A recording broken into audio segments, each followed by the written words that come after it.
Tantor doing his recap of Georgia Tech's loss versus Virginia Tech.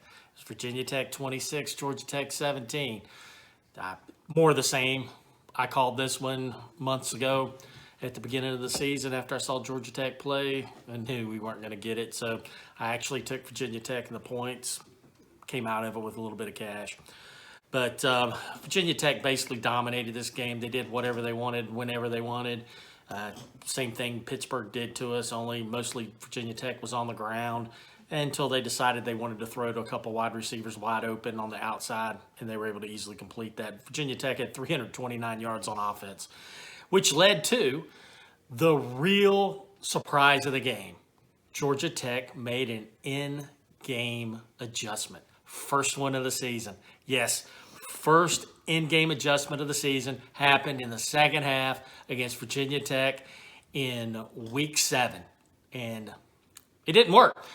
We went from a 3-3-5 on the defense formation to a 4-2-5.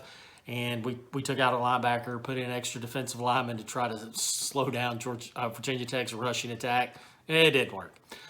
Luckily, our linebackers out there, Quez Jackson and Ace Ely, they could play for anybody in the nation. They might even be able to play for an SEC team. They really are that good. Both of them were just sensational today.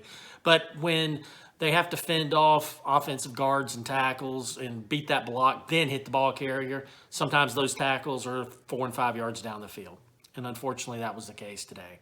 An average quarterback at Virginia Tech threw the ball at will, and also when our pass rush sometimes got to him, but when we got out of our rush lanes, he destroyed them on the ground.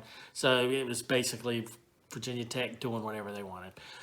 They kicked a lot of field goals because we were able to tighten up down at the end, but I just think it's because their quarterback's grossly inaccurate. Our strength of the defense, if you can say that, we have a strength, is really our linebacking core. They are that good. We've got Brooks in the middle on the D-line, and then we've got 2 great safeties that are out there just playing very, very well. Our weaknesses are on the outside, and it just doesn't work. So that's why we lost. And offensively, we turned the ball over a couple times. We did have a bright spot with Gibbs. He ran for over 100 yards, caught over 50 yards. He was just pretty good, but it just wasn't good enough to win. And we don't play good enough to win. So this basically will sum it up with 2 bad football teams playing in a very weak ACC. Just one team was worse than the other. Virginia Tech, hey, we play next weekend against Miami. I would like to say Miami was playing pretty poorly, but Miami's won 2 in a row, and they're probably going to lay it to us down there because they're just going to beat the crap out of us. So anytime we go into a game, we're down 14-0 because of coaching, and there's nothing we can do to fix that. So, again, Saturday, Miami. Let's hope we can stay within 10 points.